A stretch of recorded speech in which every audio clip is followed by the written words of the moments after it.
Inste, Stongo. Hi, how are you? The first people here on the coast of Georgia were some of the Wali, the Yamacraw, the Tumacqua, the Hitchiti, and the people we generally know as the Creeks. Now these people lived here for many hundreds of thousands of years in southeastern Georgia before the first English or Scottish colonists came here.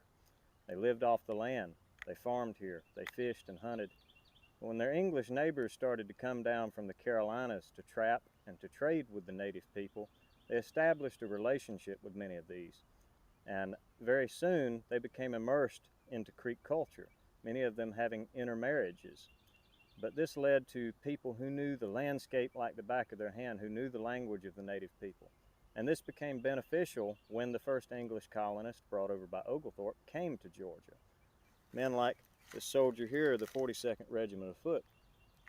Yeah, so in 1733, James Oglethorpe founded the colony of Georgia. And the colony of Georgia was founded for a number of different reasons. It was kind of a social and governmental experiment, but one of the main reasons that it was founded was to serve as this kind of military buffer colony between the English in South Carolina and farther north along the coast and the Spanish in Florida. And so in 1737, he got permission to raise a regiment of troops, which became the 42nd Regiment of Foot, which is the uniform that I'm wearing here today.